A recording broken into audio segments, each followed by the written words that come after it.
Welcome back. This is the second half of day 2 of FinTech in 2021, coming to you from Vilnius in Lithuania. Now, up next, we have a workshop which is entitled Startups, PR and the Media in 2021.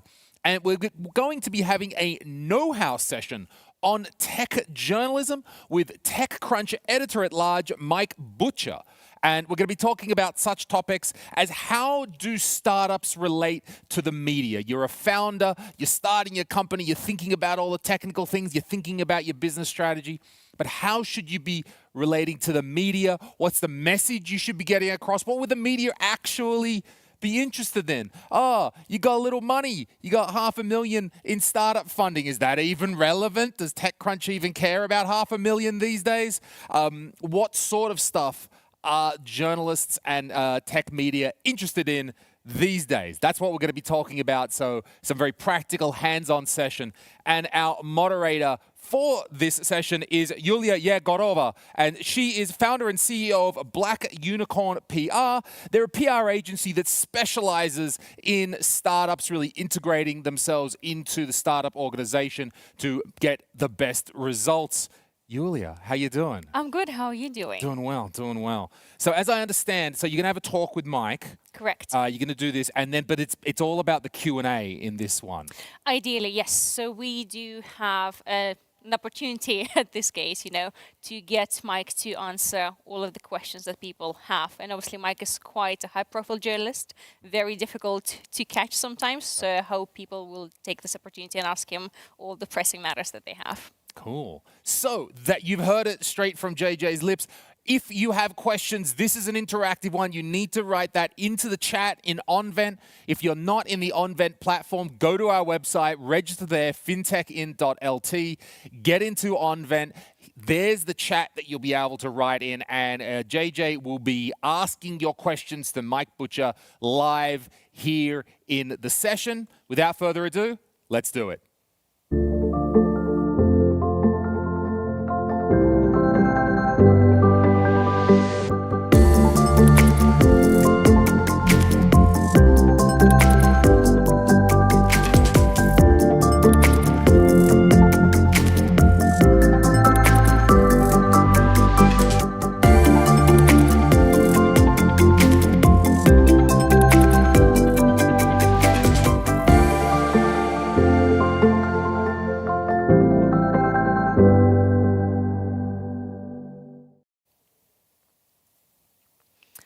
Hi, Mike. Hello there. How are you? Can't hear you.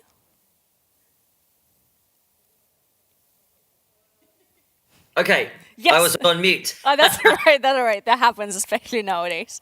Thank you so much for finding time in your busy schedule and joining us today. How are you doing? I'm great, thanks. How are you?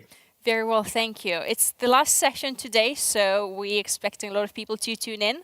And obviously, we're going to be talking about startups, public relations, PR professionals, and obviously TechCrunch. So we're very excited to get some of your insights and know-how, because obviously TechCrunch is the holy grail for a lot of startups, as you know. So, let's get cracking perhaps, with quite a broad question. So, what role does the media play in the world of startups? Well, I think it's pretty crucial. Obviously, there's a lot of noise out there, and startups are always clamoring for attention. I mean, in the first instance, it's about getting your product known.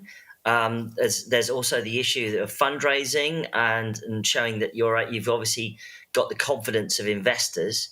And it's very useful for hiring, of course. The more in the media you are, the more likely it is you'll attract the attention of potential hires. So it's pretty crucial for startups, I think. And I think also the other thing that is important to remember that you're trying to improve whatever it is industry you're in, and that means that you're trying to kind of educate the market as well. So it's very important, I think, and it can't be underestimated. Totally agree with you. And how would you think, obviously, the COVID-19 has affected, the way the European startups, are being perceived right now? Have you noticed much change, especially in your line of work? Yeah, well, I mean, obviously, because of the shift to remote working because of COVID-19, it meant that you kind of went back to older style of journalism where you didn't meet people very much. You actually got on the phone and talked to them on the phone. But of course, in the 21st century, you were on Zoom or on Google Meet or whatever. So that was obviously a big change. Interestingly, I think it meant that actually possibly quite a lot of coverage in many ways. It also meant that I think like anybody, journalists experience the same thing as anybody during the pandemic. There was people burning out and just doing too much, working kind of like overworking. I think, and that there's the same sort of things that happen to all of us. Also happen in journalists, but. Uh, but I think were some advantages in the sense that I think that some meetings that you used to do in the real world that weren't really super important, but would take you out of the office for a couple of hours or maybe a day, depending on what was going on, or half a day. You could just flip on the Zoom or whatever, and just do a quick meeting that way. So it's made things more varied, I suppose. And I assume it has affected your workload, quite a bit. And obviously, we know that journalists, they do have a lot of work. You receive a lot of pitches on a day-to-day basis. So can you maybe tell us a little bit, because it's one thing when, the PR professional can tell, oh, journalists are flooded, but it's quite different, when you yourself can explain, how your day-to-day looks like. And clearly you don't have enough time to go through all the hundreds of emails and reply to every single, pitch that you receive, whether it's good or bad. Yeah, I mean, journalists get all types of journalists get lots of incoming, and but it comes from all angles. Like, I don't just get pictures on email; I get them on DM on Twitter, I get them on Instagram. Why? I get them on SMS. I get it on WhatsApp, you name it. It comes in on all channels. Now. You've got to remember the way that you're going to do this is if you're going to do something on a text message or something, it's going to have to be pretty succinct. And if you're going to be doing it on email, then perhaps you've got a little bit of a broader canvas. But also, it depends on the relationship you've got with a journalist. So if you know them well, if you've talked to them in the past, if they know you well, perhaps you have that relationship where they won't you won't offend them by send them a quick text or something. If you don't know them well and you're coming completely out of the blue, that's a little bit more of a high risk strategy because a journalist might not feel great about you just directly going after them like that when they're kind of busy and they've got important other more important contacts perhaps. I think that one of the best ways of thinking about it is to think about the subject line of an email that's very succinct and concise. And then the email needs to be maybe maximum 3 bullet points. This is what we're doing. This is the news. This is what we're announcing. Is this of interest to you? Just a quick yes or no, and I'll send you some more information. That's actually quite a good pitch because it means I can make a really quick decision about that pitch. If you send War and Peace or the complete works of Shakespeare and in enormous pitch, then it's going to be harder to read. Let's face it. So, being short and concise, method of communication depends on your relationship with that journalist. So how many pitches do you reckon you get per day, regardless whether it's via email, via SMS, or via, DMs on Instagram? I think it probably runs into hundreds, Daily. certainly over 100.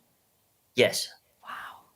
So, and I assume you really don't have time to go through absolutely everything because you have to write articles and you have other projects that you're working on. Yeah. Yeah, okay. And then, of course, you go away, you do some writing, you come back and you find that there's more pitches. So it never ends, really. So it just comes with the territory. But I think you do need to be aware of that when you are pitching journalists. Yeah. Okay, and so when it comes to pitching top tier media, let's say, TechCrunch and the Assistants, I think, there's two questions that startups should ask themselves. And, at what stage do you pitch TechCrunch? Whether 500,000 or 1 million is enough nowadays, whether you would be just approaching TechCrunch, let's say, with Series A or whatnot. And also, what is the best way to pitch you? Because you did say emails, perhaps, but what about Twitter DMs? Would that work for you? So those are two questions in one. Like I said, it does come back to the relationship you have with the journalist, if you have one. If you have one already, if you've spoken in the past, then they probably won't mind you Twitter DM or something, or a text or a WhatsApp. If you haven't spoken to them in the past, I think it's probably best to reach out via email. If you don't hear from them, then just persist. That's okay. You can just say, you can nudge it back up to the top of the inbox. Not sure if you saw this, not sure if you saw this. You can do it a couple of times. If they don't reply, then they probably have seen it and they're just too busy or whatever.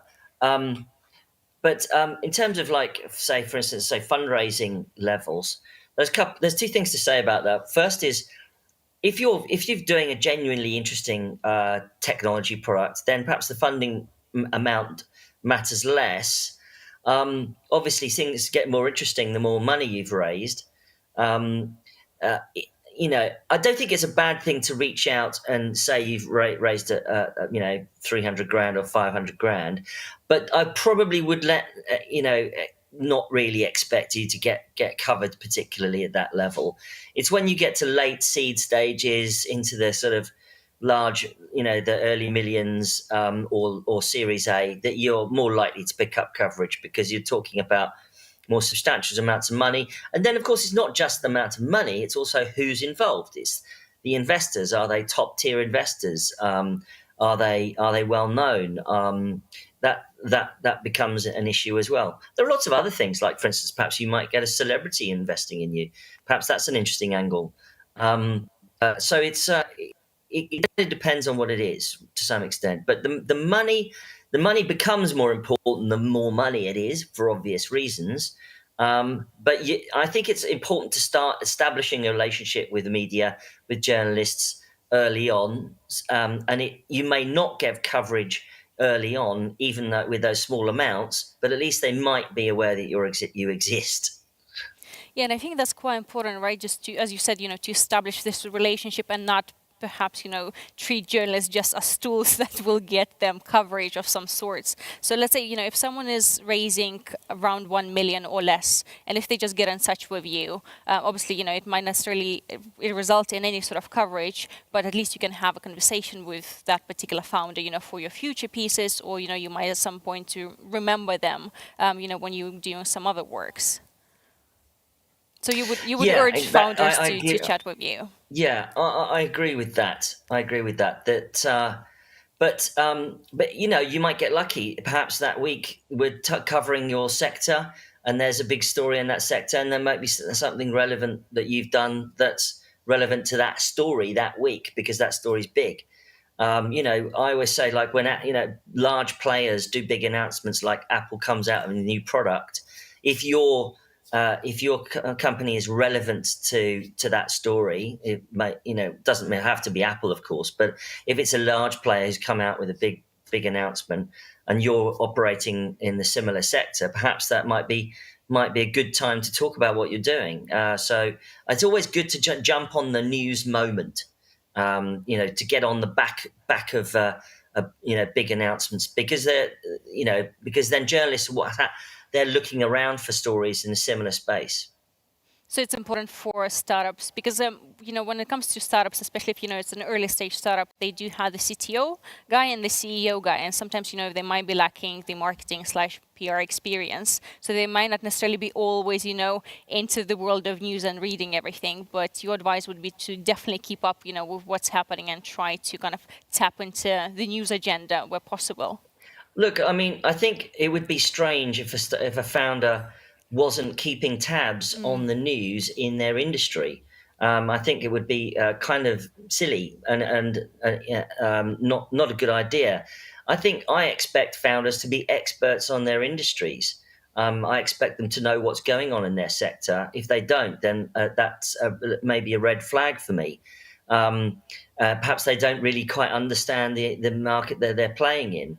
I'd like to see expertise amongst founders, and I like to know what if I like to see them showing that they know what's going on in the news regarding their sector, and that inspires confidence in the journalist, and it's more likely that journalists will have confidence in what you're doing and more likely cover what you're doing. And I just think it's a good practice to keep reading the news. Just tap in every day or every other day. Perhaps maybe in your meetings with your team, you should discuss what's going on in the news in your sector. It's just a good muscle to work and keep going, so that at the point at which you want to talk more publicly about what you're doing, you can show that you're expert in your field and you can show you know what you're talking about. Absolutely. So obviously we spoke about funding announcements a little bit, and that a lot of startups, they do see TechCrunch as the holy grail. When they raise, sometimes regardless whether it's like 300K, or 30 million. But can founders actually pitch you for non-funding stories? And if they can, what kind of stories do you think would make it stick? Well, that comes back to the question of what's going on at the time. Perhaps there's a big player in the market who's made a big announcement or there's big news happening about an issue. Obviously, we've heard a lot about how Facebook carries a lot of disinformation in the last few months and years. If you've got a product in that area about mitigating that misinformation or stopping trolls, that's usually always a relevant story and doesn't require a funding event to get covered. Perhaps if you've got new product in that area or you're doing a new startup in that area. What else is hot right now? Climate, for obvious reasons. Ha ha ha. Climate is hot. The climate is getting hot, and startups are trying to address this now. So that is an ongoing story. The usual new kinds of industries being created, such as direct air capture or carbon sequestration or offsetting. Or in fact, this morning I did a story about a startup that has an API for tracking carbon emissions and offsetting. So this is an ongoing story. It doesn't necessarily require a funding round, but that's a kind of a nice to have, perhaps. And perhaps you might want to time that story with that funding round. But if not, if you're you're coming out with a brand new product, why not? So they're always ongoing stories around this issue. And of course, the shift to remote working with the pandemic has meant there are a whole bunch of new remote working startups and startups geared towards remote working now, which have new products and not necessarily about funding rounds. Okay, and when it comes to actually pitching, because a lot of times when there are funding announcements, founders do have some sort of pressures from investors, sometimes to release the news ASAP, and they can send you an email on Monday saying, Mike, we need to go out with the news on Wednesday, which, let's face it, is a little bit unreasonable. So what would you say should be the timelines when trying to pitch you, for either funding announcement or like an ongoing story that might be relevant? Well, I think that usually the more time a journalist has got to understand what the story is, maybe interview the founders, then that's a good thing. You can pitch too early, like we're going to be doing this next month. Well, that's probably just way too early. Come back to me in a couple of weeks. anywhere between a week and a few days, preferably about a week roughly, is useful, because then you can schedule, you can do some interviews, do some more research, and that there'll be a better story as a result.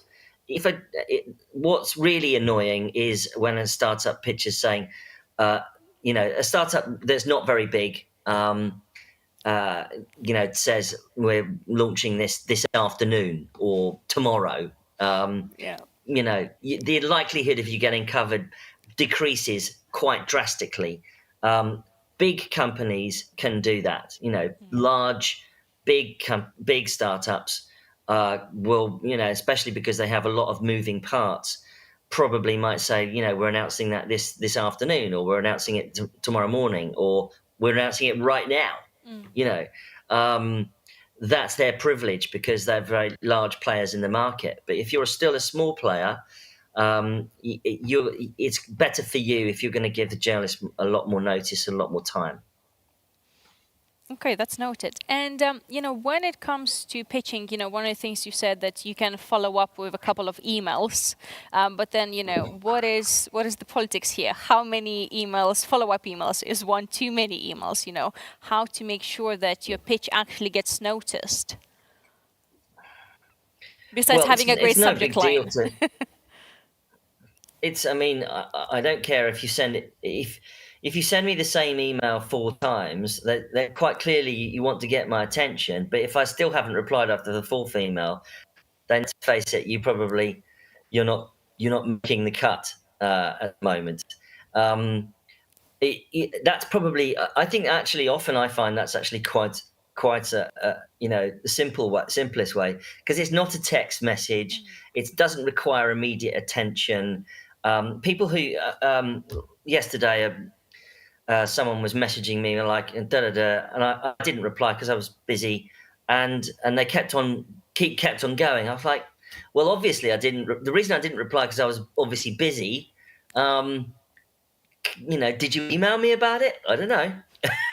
So, I think that an email nudge, just popping it back up the top of an inbox, usually is the most polite, and it's quite efficient, and you won't annoy anyone with that. And if they don't, and if it, on the last email, you might say, "Oh, it sounds like you're busy, or it's not a story for you. I'll go and pitch it to somebody else, or move on, whatever."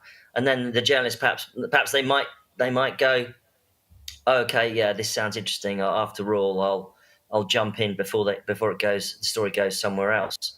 Um, so the email is quite efficient. So would you say that it's quite like a courtesy thing? For example, if someone is pitching you an exclusive and, they sent you those 4 follow-up emails and you didn't get back to them, but, maybe you were too busy, maybe you were doing other things, but you are actually interested in the company, but all of a sudden you see that someone else has covered it. Would that in any way impact your relationship with that company, or would you still expect them just, after the fourth one to say, Mike, we're going to be going with someone else from TechCrunch, or, we're going to be taking the news to someone else on Monday, like, I don't know, 10 a.m. in the morning, just for you to kind of have this loose time to think, or it doesn't really matter? I think it depends on also the timeline. Like if you're like a week ahead and you're trying to reach out to a specific journalist, and after the sort of second or third email they haven't responded, then fine, maybe they're busy, or they're but usually they will reply. To be honest with you, even if it's like, I have to pass on this or whatever. It's kind of unusual. Sometimes, obviously, things do happen, and you just miss an email. Yeah. I mean, I get a lot of emails, so unfortunately, sometimes I will miss, one email, one of these emails, and that's just the way things go. If it turns out that story comes out in another publication or with a colleague, I mean, I'd rather it was on my title, so we got the story anyway. That's fine. If I missed it and it comes out somewhere else, I don't mind. That's just the way the cookie crumbles. I don't resent that. I won't take offence. That's just the nature of the business and the game. That's fine.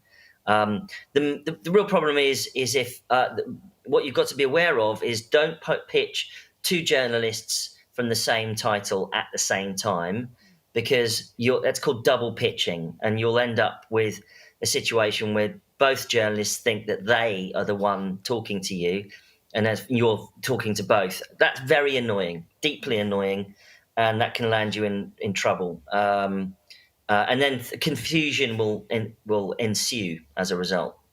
And I assume, if someone's offering you an exclusive, you expect it to be exclusive. And by that, we mean that you're the only If journalist that someone's someone's saying talking to. offering an exclusive, then I expect them to be talking only to me. But if they doing that to two journalists at the same time, then that's not correct, is it? It's And a bit dodgy. that will probably won't.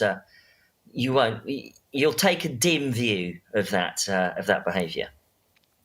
Okay, so obviously some of the pitches are quite good sometimes, but once again, they might be lost in the mailbox or whatnot. But what other kind of tips would you have for founders or PR professionals to try and kind of get through the number of emails that you have, perhaps following you on Twitter, or obviously not DMing you on Instagram, or like having a chat with you, inviting you for a cup of coffee? What would work in this instance? Well, it does come back to the story, the strength of the story. It might be how much money you've raised. It might be which investors you've got involved. It might be the new product you're launching or the new company. And you've got to get good at storytelling around those issues. It's you can try lots of different weird tactics, but ultimately it does come back to the story. So DMing and all this kind of thing. Ultimately the questions are still going to be the same, whether you're sending the question, the pitch on email, or the pitch on a Twitter DM or an SMS or something like that, or a WhatsApp or a Telegram or whatever the other platform is. The questions are still going to be the same. What's happened, who's involved, what's the product, what's the news? Simple as that. And I think the other thing is you've got to remember that just you existing as a company, as a startup, is not news. Just existing is not news. It's got to be something that is new to do with what you're doing. And that's going to be the crucial issue. Okay, so maybe let's go kind of back to the pitches that you would prefer receiving. So obviously they have to have a very strong subject line. They have to have quite a short email, so a couple of bullet points. Anything else? What about images, press kits, anything else? Would you expect them to upload it right away, and send it over to you, or only, when you're having a longer conversation, and if it converts into something, you would request for more? I think if you've got all of those assets ready to go and lined up, then that's a good thing. If you've got your press release and your photographs all ready on Google Drive or something, or on Dropbox or whatever, that's fine. And the assets are different to the pitch. The pitch has to be short and concise. Sure, maybe if you want to send the whole pitch press release, go ahead. Perhaps we'll discuss how we'll be covering it, or when what kind of interviews we need to do. But having that already is probably a best idea, ready to go. I hate people emailing me large photographs. That just clogs up my inbox. It reduces the amount of gigabytes I've got in my personal inbox or my work inbox, and it's just really annoying. There's no excuse these days, 2021, why you can't upload gigabyte photographs to a cloud provider like Dropbox or Google Drive. That's easy. Also, by the way, we're not in print. Certainly TechCrunch is not a print title. We don't need a 10 gigabyte photograph of the founders. Let's have a 300 kilobyte photo rather than a 300 megabyte photo. Any photo that I get that's already 300 meg, I automatically size. That's just extra work for me. So why make it hard for the journalist? Just make it easier. Just make the photo 300 kilobytes, and we'll all be happy. It's not a print. This is not Vogue. It's not Vogue magazine, okay? It's not a double-page spread. You're going to have a photo on a website. That's what's happening. So, yeah. And talking about photos, because photos obviously they have a very important role, showcasing, I guess, the culture of a startup, showcasing the founders. A lot of times they're just, very static, boring images. Do you have any, thoughts on how to make, at least photos stand out? Something that's cool, because, for example, Sebastian from Klarna, his profile photo on Twitter is with his leg up. So that's kind of unusual and fun and cool. So do you have any thoughts on this? Or it doesn't really matter for you? I mean, three white males sitting at a desk is pretty boring, let's be honest. If you are three white males as founder, consider throwing away the startup and starting again and having a female co-founder for starters. I'm half joking, but if you're pretty sort of standard looking, then yeah, sure, try and do something a bit more unusual. The key to having a good photograph is hiring a decent photographer. Most startup founders have their photographer, get their friend from next door to take a photograph, and it looks terrible. Having a decent photographer with great lighting, maybe something a little bit more interesting posing, it's better. It's going to look better, isn't it, than just three people or two people sitting at a desk. So I would consider getting a decent photographer, a professional. Okay, cool. And if we go back to pitches again, so do you have examples of some of the worst and some of the best pitches that you have received? Well, not necessarily, through your entire career, but in the past couple of months or so. Some, like something that you look at and think like, Christ, how did that even happen? Well, I think usually there are two main common mistakes. One is three, I suppose. One is that they're very personal. Is that they say, hi Mike, how's the weather in London? Saw you at a conference the other day. I'm like, okay, but can we get to the point here? The second thing is they're really vague. They don't get to the point. They dance around the issue.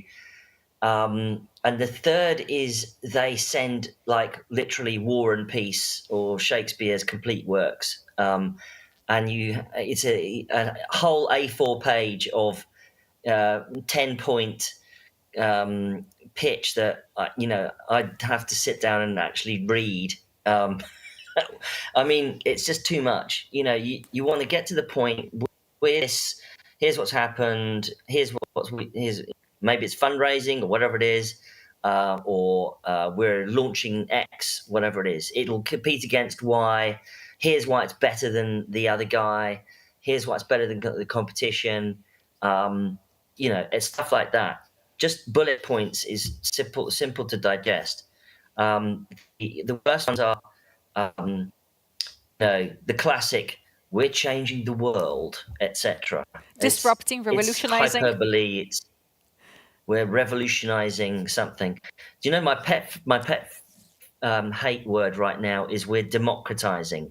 We're democratizing access to insert word here, and it's totally overused.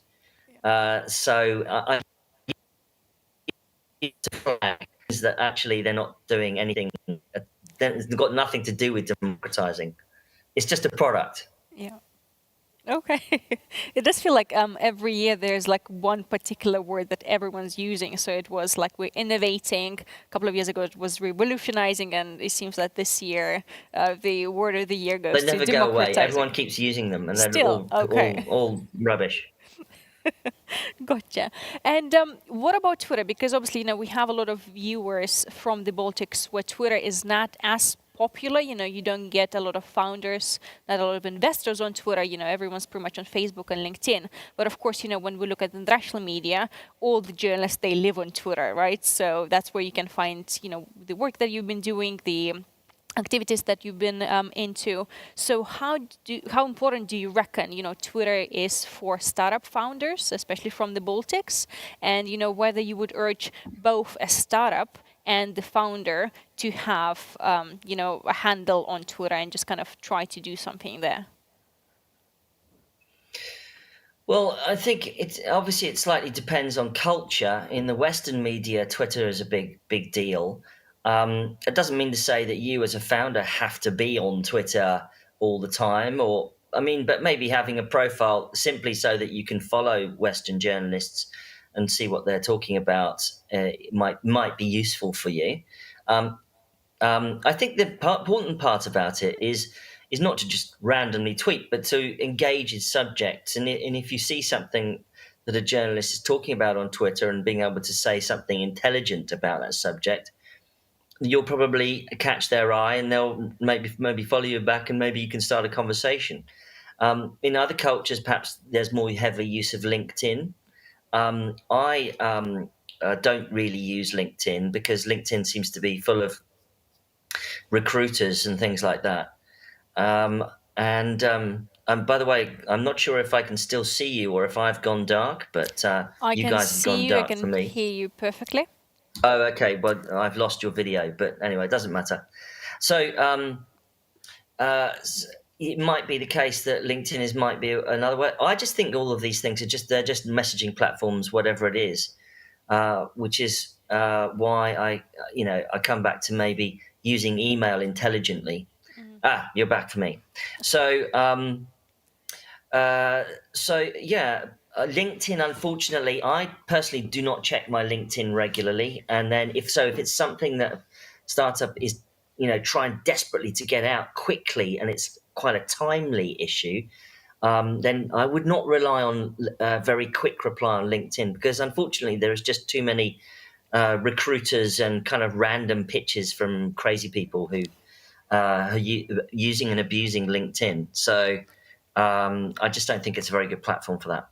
So Twitter would be obviously one of the best platforms for social media, but pitches, keep it to emails. Yeah, but I mean, I don't think it's a very good idea. I don't think you can say very much on Twitter. Twitter is a way of being able to say, "Hi, I emailed you," and then you might, okay, I'll go and check if I got that email. I wouldn't try and do enormous pitches on Twitter. It doesn't really work. And also that will get lost. I can't mark unread. I can't forward it to anything. It doesn't really work. Okay, gotcha. And but for example, when you're writing about the company, let's say the ones that pitched you via email, what kind of due diligence do you do on them? Do you care about the website and the presence? Do you want to see a press page there, where you can get all the information? Do you go on their Twitter to check even if they have Twitter? Do you check the founders, perhaps on LinkedIn, or do you Google them? Like what's the process? It's just for founders to understand what they need to have in place, kind of those hygiene elements, before trying to pitch someone. Well, I mean, I don't care, frankly, if they're on Twitter or not. I mean, what is interesting is the story, is about what they're doing.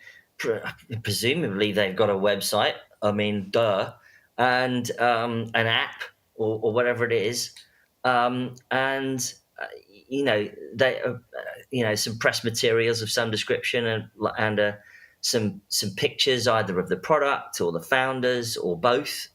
I don't spend a lot of time going around looking to see if this person has a LinkedIn profile or not. I presume they have. I mean, it's up to them, really.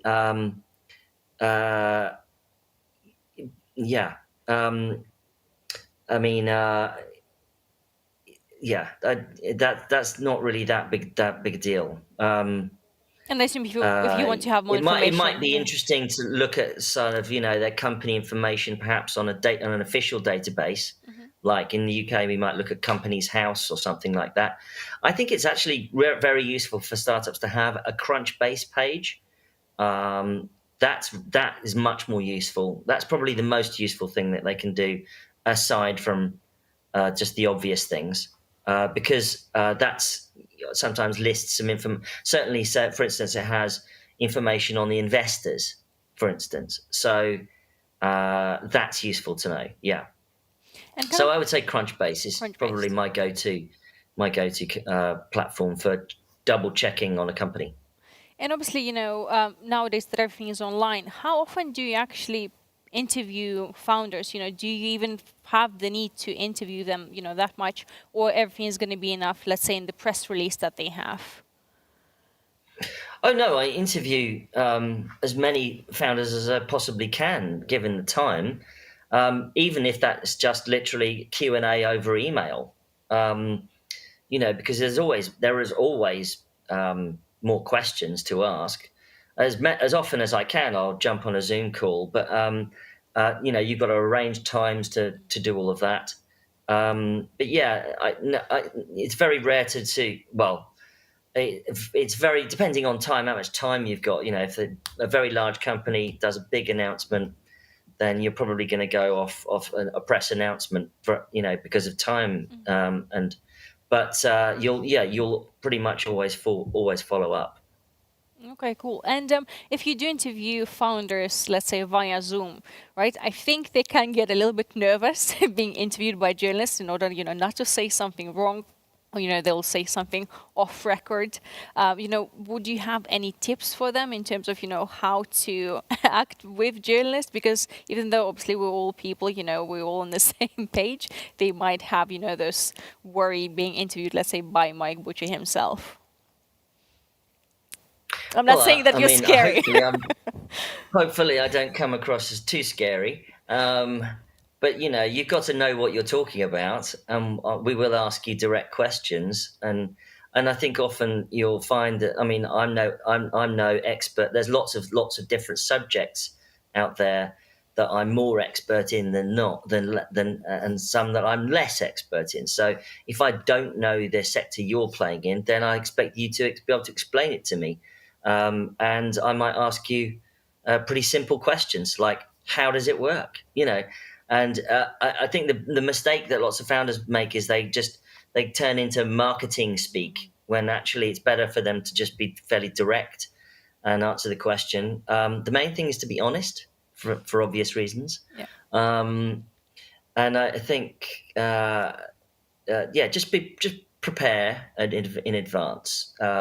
What does it do? How does it work? Who's involved? Who are the investors? All the kind of normal subjects that we're going to cover. And, why are you doing this? What was wrong before? Who are your competitors? Why are you better? All of the basic questions you're going to need to cover off. And then hopefully you'll be good at that. And the journalists will be more interested to carry on asking more and more deeper questions. Is it usual for journalists, though, to send questions before the interview, for the founders to be prepared? Or normally, because obviously you want to kind of, as you said, you want them to be professionals of what they do, and you might want to caught them off guard with some of the questions. How would you say that work? Proper journalists are not here. We're not here to kind of catch you out. That's not the point, right? No, journalists will not send you questions ahead of time. You sit there and you're going to do the interview over Zoom or in the real world, and you just answer the best you can. Simple as that. I think it's very unwise for founders to get into things like this is on the record, this is off the record, or whatever. I mean, this isn't All the President's Men or some other. This isn't a movie. We're just trying to get some basic information here. So just be straight. If I were you, yeah. And kind of going back to the smaller markets, such as the Baltics or maybe somewhere in Central Eastern Europe, where let's say there's not much funding and not much investment, as there is, let's say, in the UK, Germany, or France. But of course, for a lot of startups, they start small, and the end goal is, let's say, to end up somewhere in the UK. But sometimes it might be quite difficult to get any news coverage, to have this impact in order, let's say, to be featured in TechCrunch if they're just operating, I don't know, in Lithuania or Latvia. Would you have any tips for startups from smaller countries, how they can get, the tier one coverage, whether it's TechCrunch, BBC, Bloomberg, whatnot, besides having like a very solid story, or the story has to be directly related to that particular market that you're trying to reach out to? Look, I mean, I've covered the European tech scene for over 15 years, and I've been a journalist for 25 years. I don't care where people are from. I don't mind. You could be from literally somewhere I've never heard of, and if your company is good and you're obviously going places, I wouldn't find, I don't mind. I think maybe the mistake that companies often make is they emphasize where they're from too much. It's better to talk about what is important about what you're doing. The fact that you're from Lithuania or from somewhere Kazakhstan, I don't mind. That's not really important to me. It might be important to your investors because if you're in a jurisdiction where it's tough for them to invest in, perhaps you that might be difficult. But that's not important to the journalist. The journalist is interested in the product, the story, perhaps how much money you've raised, if you've obviously got the confidence of investors, if you've got traction, if you're doing well in your market. Those are the important things. Where you're from is very, very less important, and in fact, it's even less important in 2021 than it was 5 years ago now. If you look at, say, for instance, the crypto industry, nobody knows where anybody is. It's True. centralized and decentralized, not only development environment, but also sort of it's a global marketplace. Basically, once you're launching a token or something, it's a global issue. So it's not regional at all. It might be important the fact that you're offering a service in a particular market, like Germany or France or Spain or the Baltics. That might be important to your story, but I wouldn't let it phase you. And don't worry about it too much. It's just about you, the product, and what you're doing. Okay, cool. And what about wire services? Because I know that it's quite common in certain countries to use wire services, just to pay some sort of news wire, sometimes ridiculous amounts of money, and then obviously they can end up in some sort of publications like Yahoo Finance or whatnot, but it's just literally a reprinted press release that's somewhat at the very back end of Yahoo Finance, so you would never find it. And some founders might feel that, it's a huge achievement that they were featured. Well, that the press release was reprinted by a newswire somewhere. How do you personally feel about newswires? Do you even care about newswires? Have you ever received any decent newswires, or do you reckon it's just a waste of money, especially for young startups, and it's much better to try and build that relationship with the journalist instead of wasting money on wires? Well, I mean, I'm writing about early stage startups, and usually they're not very big. So that doesn't necessarily mean that. Usually means that they're not using news wires. I never look at news wires. Never, like never. I'm not interested in news wires because once it's on the news wire, it's already published. So why would I look at it? Simple answer. Yeah. The second issue is. It's important. It might be useful for regulatory issues, perhaps for a company. Perhaps they're playing in fintech. They have to make a release. They can't preview it. They put it on a newswire because it's a regulatory requirement. But it might not be a particularly interesting news story. Perhaps they just want to see if somebody picks it up on some other service. Fine. I mean, but I personally don't look at newswires. It tends to be pretty irrelevant for what I do. Okay, gotcha. So we have two more kind of sections to go through. So, I know that a lot of PR professionals, especially in fintech space, are listening to us today. So there are a couple of myths which I would really like for you, Mike, to either confirm or to bust. So do journalists hate PRs? No, the answer is no. We work with PRs all the time. PRs can be very useful people because they understand what the media needs usually, and I work with PR people all the time because they have lots of clients, they bring stories. Some of them are more interesting than others, but we're all professional people, and we'll give each other quick answers and go for it. That's fine. I don't think it's a requirement for founders to hire a PR, especially at early stage.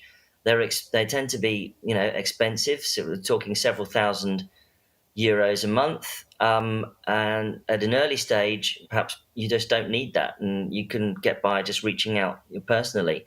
I think it's also important for founders to learn the skill of dealing with media on their own, rather than hiring professional PR people, because they'll just they won't learn those skills. If they are the kind of founder who finds it difficult to talk to journalists and difficult to deal with the media, that's fair enough, and that's going to be helpful for them. But no, journalists don't hate PRs. Okay, that's good to know. How about earned media has the same value as a paid article? Well, I think there's a fairly simple answer to that. Is no. If you're covered by a genuine journalist, I hope all journalists are genuine, but if you're covered by a normal journalist on a normal title, then that's worth more in media terms than it is by buying a sponsored article or branded content. Okay. PR pros can control what journalists write. Could you repeat that question? Sorry. Yep. PR pros, professionals, can control what journalists write. No, PR professionals can't control what journalists write. No. Okay, and let's say, once the article is out, if someone doesn't like the tone, you will not be changing the article itself, but you can change, obviously, any sort of factual errors. Yeah, I mean, an article might be changed if it's factually incorrect, and you'll have to prove that. But the tone of an article is a very kind of variable thing, and it's not a press release. You're not talking about a press release. But then again, do you want to be respected in your industry, or do you just want to look like you just push out a lot of PR all the time? So, that's a choice you have to make. A press release is not just a reprinted article. So, I mean, when you receive a press release, you don't just literally copy paste all of it. You do your due diligence, you do the digging, you do the work, and, obviously you just use it, let's say, as a background information for you more than anything else. Press releases are background information, yes, definitely. And if there's some factual information in there, you might use them. You might use maybe a quote from a press release because that's just useful in the article, but don't reprint the press release. No. Okay. Articles, published articles should translate into sales. Well, that's not my job. I mean, I don't really care if they translate into sales or not. That's your job. Okay. As a startup. Yeah. Because let's face it, that when it comes to being in the media, it's all about reputation and kind of creating this brand awareness instead of driving sales like crazy. You might be lucky enough to get a link to your company in the article, and then consumers and customers might click that link and go to your website. So good luck. If your company's good, then you'll get some sales out of it, I guess. But it's got nothing to do with me or the media. And also, I believe sometimes some of the media outlets, they have the policy of not adding the link full stop, to someone's company, because as you say, it's not the sales promotion. There's no requirement for the media to add a link to your website at all. No, I think TechCrunch is a tech title, and we do it not because we're trying to be nice to the company, but because it's a service to our readers. Yep. Who and often the company might be very generic. I did a story about a company called Pledge today, and So the word pledge, I mean, you could Google the word pledge, but you wouldn't find the company Yeah. that I wrote about. So I've added a link because they have a specific URL. But that's a service to our readers, because we're here for our readers. Okay. And there is no such thing as bad publicity.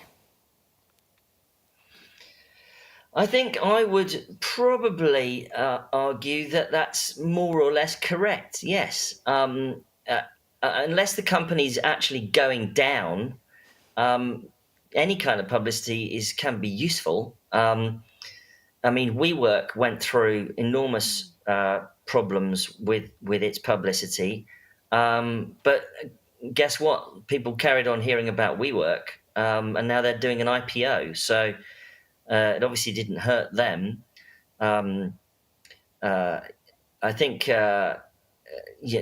I mean, all sorts of publicity can be useful. Obviously, it might affect you more personally than some other kinds of publicity. Gotcha. And just before we jump into the Q&A from the session, we do have a couple of quick fire questions. So your preferred method to be pitched is by email, and then perhaps, get a reminder, let's say via Twitter, just saying that I have emailed you.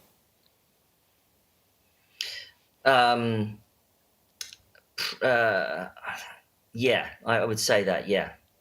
Okay, Instagram and LinkedIn DMs are 100% a no-go to pitch you there. Again, it depends if we've had a relationship. If we haven't talked to each other, then it's gonna be harder. I might not notice your DM. It might come in as one of those other messages that's because I'm not following you. It might be missed. I may respond. I may not. It depends. The short email pitch is probably the best one. Okay. And how many follow-ups are too many follow-ups? We said 4, and that's reasonable, but do we mean just 4 emails Honestly, or it literally depends everywhere? It depends. You might get an answer immediately. Who knows? So just kind of, maybe you might be lucky. Just give it a go. You might be lucky. Okay. What are your views on press pages and press kits on the website? Do you think they're an absolute necessity for startups? Or, you can have them and you may just not have them at all? I think it's quite a good idea to have a media page where you've published your previous press releases or previous articles about you or other kinds of media. I don't think that's a bad idea. I mean, it certainly would prove useful sometimes. So it's just like an archive, really, isn't it? Yep. And the very last one, if a founder or a PR professional calls you, what are your actions? Do you pick up? Do you just block their number? How does that work? Or once again, that depends on familiarity of a person. If it's from a number I don't recognize, I'll probably send it to voicemail, or they might try to text me. If it's from a number I recognize that I'm busy, then I probably won't pick up. I'll generally assume that people will use something like an email or some kind of DM or text to reach me. If it's somebody I deal with regularly and I recognize the number, I'll probably pick up, yeah, depending on what I'm doing. Okay, perfect. That's all the questions that I had. Thank you so much, Mike, for this. And now My pleasure. Now we have some questions from the audience. Gitis asks, I assume, scaling big tech to democratize blockchain-enabled cloud-native software as a service, diversifying sustainable customer-centric solutions. What is that? I assume how you try to pitch that to the media. That's the description of the company. That sounds like a kind of a joke. Gotcha. Gitis, please resubmit your question if it wasn't a joke. Is geography a consideration at all when pitched? Like if a startup from a smaller country, Slovakia, or country that is traditionally underreported, for example, Italy, raises an amount that seems small for the UK, I think this is something that we discussed that is definitely still worth pitching. Personally, I'm always cognizant of the fact that a company in Slovakia or Italy probably won't raise as much money as a UK company or a US company. but that's okay. It's really about the market context. That won't go against the company. Okay. Another question is from Ernestussen's pretty good one. What is the best no-budget way to advertise your startup while the idea is at its very inception? So, just like literally an idea, does it even worth, approaching any media, or you have to wait, for some sort of metrics and impact to showcase? Well, I think the old saying about that is that ideas are nothing without execution. So I wouldn't even bother. I would just try and execute and just make something first. I wouldn't. I mean, yeah, sure, you can test the idea with some friends or something, ask their advice, but I wouldn't also put the idea out there all the time. If it's quite a cool idea, you want to kind of ask a few friends and close contacts first, their opinion, rather than just publishing it all the time. Okay. You mentioned that you increasingly focus on sustainability. How do you see the sector, and what are the trends you are seeing? And what are the best startups they're doing right? Yeah, well, I recently announced that I was going to be covering a lot more climate tech and sustainability, and also impact investors and technologies. And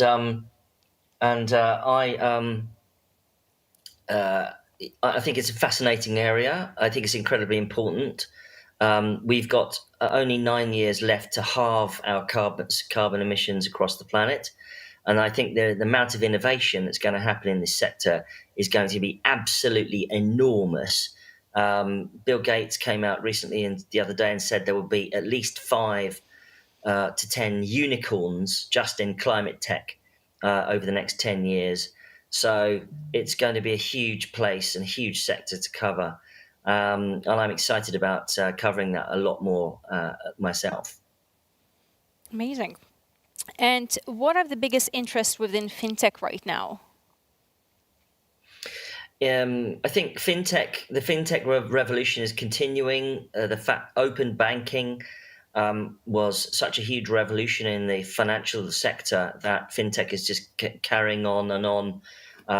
That every other week there's a new insurance tech startup, for instance, especially in countries like Germany, where the insurance market is very old fashioned. And so fintech is just really, it's such a huge sector, and there's a lot of exciting things going on there. And it just gets better and better in some ways. Do you have any particular interest in, certain things within fintech that you personally would like? I think see more my of? interest in fintech is things like banking the unbanked, or allowing financial products to be more accessible by ordinary people. The big issue, probably for the next 10 years, is going to be the fact that millennials and Gen Z won't be able to afford to buy houses anymore, and will have to rent. Their life, I think, is a tragedy. Uh, so anything that addresses that issue, I think, is very highly important right now. Okay. And there's some questions from the social media stream. How to translate technology language for the broad society, or maybe the broad public is not the right target group, and whoever is dealing with fintech AI should focus on very niche media. Well, the simpler that you can talk about something, the better. The more interest you'll get. It's all about boiling things down to the most simple language you can do, and from that, yeah, sure, you can unpack once you start to get that message across. But yeah, but yeah, I think that people can also boil it down too much so that it sort of means almost nothing. So it's in line. Gotcha. And do you have any tricks and secrets how to stand out in this post-pandemic communications online world? Yeah, it's a tough one because obviously there are less conferences and things, so it's hard to stand out in the real world in a way. But I think that the media is covering things which are about the changing nature of work and of living. So things which are on trend are things like education technology, where people can learn remotely, platforms where people can work remotely, employee platforms, psychological health, mental health. Um, Anything that allows people to do more remotely is a long-term trend. Telemedicine, for instance, as well. Anything pandemic related, because the pandemic isn't over, and I think will continue for probably at least another year or so, because the ripple effects of the pandemic are enormous and changing society and the nature of work. So that's going to be an ongoing story. Okay. And would you say most of the work that you do is sourcing through founders approaching you, or you indeed go out and kind of do your investigations? It's a combination of the two. It probably errs towards the fact that I get a lot of incoming, and then I have to do a lot of curation about what I cover. But there are other stories that you go look at that aren't anything to do with being pitched at all. Another question is, do you work with seed accelerators at all? In terms of, I guess, newsworthiness, do you find them interesting, newsworthy enough, or unless there's any news, there's not going to be really interest? TechCrunch covers accelerators. We cover Y Combinator, and often Y Combinator, probably because it's the most famous accelerator in the world. We often cover several of their companies, or quite a lot of them in one go. We get lots of pitches. I get lots of pitches from seed accelerators. The big mistake that seed accelerators make is by spamming you tons of companies which you can't figure out what's good and what's bad, and etc. It's the best way for them to talk to reach out to the media is name of company, paragraph, contact details of founder, and then in a list, and sectors, so fintech, insurtech, climate, health tech. Just make it simple for the journalist to digest, and then let them go from there. There's so many accelerators now anyway, so it's impossible to cover all of them, unfortunately. Gotcha. And I think that is it. Gittes did confirm that, the statement that I read was a joke. It was a good joke, so well done to you, Gittes. Any kind of, final thoughts, Mike, or final words for the founders out there trying, to break it to the big media and getting those desired media titles? I'd say just keep it simple, be polite. Don't get downhearted if you don't get a response. Tomorrow is another day, and good luck. Perfect. Thank you so much for your time, Mike. Thank you. My pleasure. Thanks so much. Goodbye, everybody. Bye.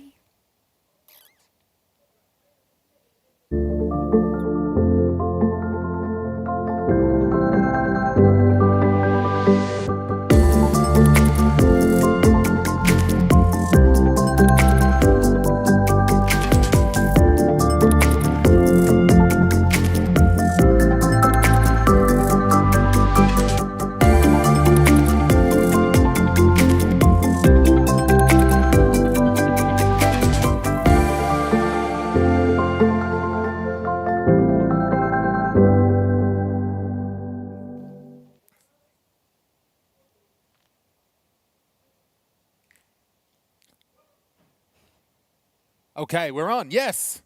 Good. JJ, thank you very much for that moderation. Did you enjoy yourself? Thank you. I loved it. I absolutely loved it. And I think, whatever Mike was saying is so important and valuable for all the founders out there. It was. I thought it was generally just good information. Look, I'm not a founder, but I am a businessman, and I enjoyed the general insight about how to communicate and how to deal with especially high-profile journalists as well. What's some of your thoughts on the balance that you need to strike in the use of your language. So, okay, we had the joke, every buzzword that we can throw at it. We seem to understand this ain't good, okay, to throw it. Anyway, you heard them all. On the other hand, we don't want to be too chummy. Certainly with the journalists, we heard that from Mike. But just even in your use of language and tone, how do you find that balance in the middle? I think it's really important to, whatever product you're trying to PR, you don't try to get out there to the media, is to have the key messages that you're trying to push out there. So of course, if you're dealing with AI, you can't get rid of the word AI, right? You can try probably very hard, but trying to explain it to people that are not necessarily aware of what's happening. So perhaps someone, your spouse or someone from your friends and family, trying to explain the impact that it does, because we can talk about products and how it works, which is great. But by the end of the day, it's talking and explaining the impact that it has on someone's lives. Right. Because even impact, I'm already starting to get a little bit allergic to that word. Is it value? Is it making value? I don't know. But that's a good one. Okay, tell it to someone like not in business. Yeah, just try to explain it. Anything like this. I would say someone who doesn't work in a corporate job. Yes, big corporations, they have this kind of speak all the time. But again, you had a really good example. If you're working in AI, well, you're going to have to use AI. That's not it. Because otherwise, it's too general. It's like, what is this? Blah, blah, blah. Going on there. Yeah. What are some of your thoughts on the relationship of founders, PR, and the media? In that it was said that it's good for early stage founders to get involved and do it themselves. That's a skill that they often need to learn. And particularly, okay, we're talking fintech, we're talking tech, might be a little bit more introverted, might have troubles with that and may not. Of all the things that a startup founder has to learn, that may not be one of them. What are some of your thoughts around that? I might be a little bit biased because obviously I work in public relations, but having a founder that knows exactly, how PR works really, really helps with our job, because it's much easier to explain, paid versus earned media or whatnot. The only, I think, issue of having founders doing PR themselves, it's time. It's extremely time consuming. That's why, they either hire someone in-house or they hire an agency. Sometimes, they hire an agency for the media contacts, but it's just so time consuming to write the press release, to do the outreach, to do all the planning. Because a lot of times what we see is that it does feel that you write a press release, send it to like 5,000 journalists, and it gets picked up. When in reality, you have to plan months and months in advance in that sense. But obviously, having someone who understands marketing and PR really, really helps, because then you can be on the same level. And I think sometimes PR professionals act as gatekeepers, because certain things that might be very big and very interesting inside the company might not be interesting enough for the public, right? And PR professional would be like, okay, guys, this is great for a blog post, but probably, we can't really write a press release about it and go out to Mike and pitch it to him. That might be an area where it may be an advantage to come from a small market. I'm really thinking out loud here.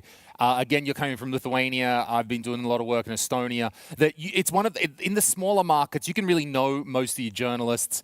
It's much easier to have that personal connection, and so you can sort of warm up a little bit there. You're not going to burn yourself too bad, and then learn some of those skills. And when you step up, okay, finally, I got to talk to Mike. I got to talk to TechCrunch. Absolutely. Hopefully, we've already done this a few rounds, and maybe that's a little bit easier. Maybe that's an advantage from coming from a small market. Yeah. Also, coming from a small market, you get to play with your product, because by the end of the day, if your product is really, really shit, and pardon my French for that, it does not make sense to go out to the international media and try to push it. And PR, they can't, like PR professionals, they can't just, put glitter on something that is not going to be working, right? So you have to make sure that first and foremost, your product is working. That's why, we see it in the Baltics. We have so many really, really good tech companies that seeing how the product works, and then they can scale it, further, knowing that it definitely works in smaller markets. Working with the media, it's kind of a bit of both, because once you are kind of a homegrown talent, people know you, people love you, people root and cheer for you. So, if we talk about investment of 200K, let's say somewhere in the Baltics, it's quite a significant amount. But of course, when you look, at TechCrunch, as Mike said, a couple of million is, more or less like pocket money nowadays. So you have to kind of be able to keep that international journalist hat on with you at all times. Sorry, I guess that's right. Yeah, just like anything, learn in your local market, PR and product, same, and then but keeping that eye to grow internationally. Yeah, absolutely. Interesting. All right, JJ, thank you very much for your moderation. Thank you so today. much. Thank you. Cheers. Thank you everyone for tuning in to that session. We're almost done, so just stick around and we're going to wrap up FinTech in 2021.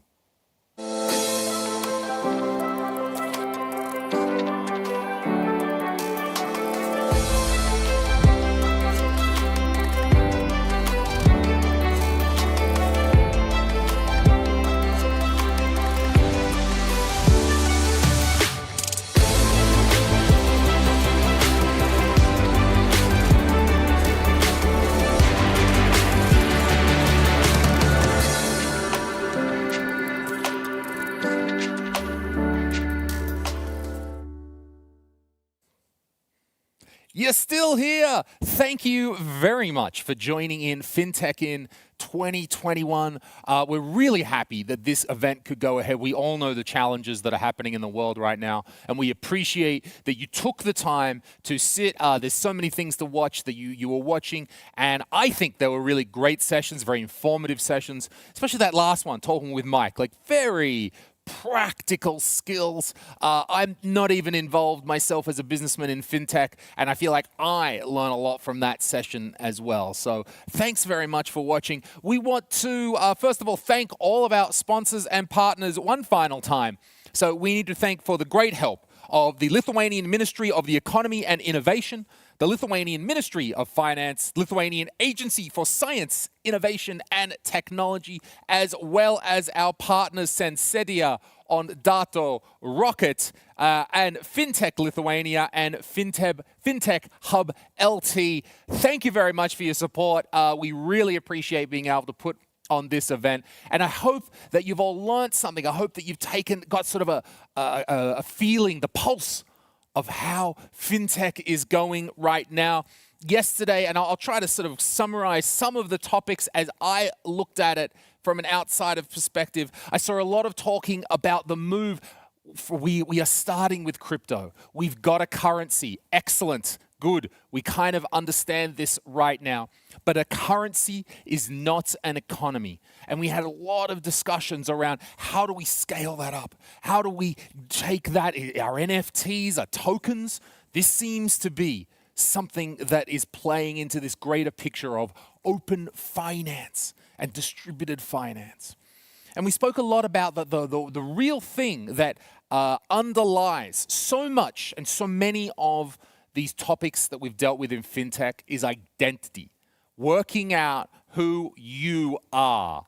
And working out who you are when I log into my government's website. Okay, we can do this. That doesn't seem too hard. What happens when I log into such company's website? What happens when I'm in the middle of a WhatsApp and I need to make a payment?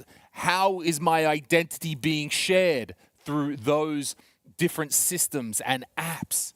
And that's why identity is really hard. And we even saw on day one talking about like that's the EU has to be involved if you're talking about Europe. Then nation states need to be involved. And then there is definitely a huge aspect for how private companies need to get involved in this. And I think just my suspicion is when we kind of crack the identity issue, a lot other of these FinTech and open economy topics will also start to crack open at the same time. Because we also looked at things like data privacy. Yes, we want a bit of data privacy. I don't want every company to know everything about me, but we also don't want bad guys dealing with these finance transfers, anti-money laundering, know your customer. It's important, but to what level? This is all stuff that we all need to work out. We looked a little bit at cybersecurity. You've got to be planning for all this stuff. We looked at different markets and is FinTech ignoring the older generation? Them people have got a lot of money. They got it saved up. They come from a different generation. They got money, not like the rest of us. We're poor. But how, are FinTech companies providing the tools for the older generation to use? That was very interesting. And really this talk, so much talk about NFTs, and for me, really, the discussions over the last 2 days really gave me some more concrete ideas about what exactly an NFT is and how it's relevant and why the media coverage of NFTs is relevant. Yeah, Jay-Z's selling a picture of his sock on the blockchain. What does that mean? Why do I want a picture of Jay-Z's sock or something else like that in pop culture? Because it's an example of the technology. Because it's getting the technology out there to regular people, getting to think about these things. That's the first step towards this sort of mass adoption. We looked at different forms of payments, and as I was saying, we want payments everywhere now. I want payments in the middle of my chat app. I want it in the middle of that app. I want my government to be able to deal with it. So how are we enabling payments, and how are we reducing the friction that's coming from them? We looked at more about, there's crypto and venture capital in crypto. We talked a little bit about how everything is going very well here in Vilnius in Lithuania. That's where we've been coming from. Vilnius here in Lithuania, I know, has the largest number of fintech startups per capita, and the Lithuanian government has already been running these really high-level trials. They've been offering digital assets already on a trial basis. Again, a lot of talk about the sandbox. How can governments and such formal institutions still let this stuff evolve without it interrupting the main stuff yet, and till it's been organized and worked out? And then finally, of course, this last session with Mike Butcher, talking about how do we relate to the media, how do you get the word out there, how are you communicating your fantastic fintech product to everybody. Okay, it's been lovely. This is the end of FinTech in 2021. It's been a pleasure to host this for the last 2 days. My name is Louis Zezerin, and I'm going to see you next time. Bye for now.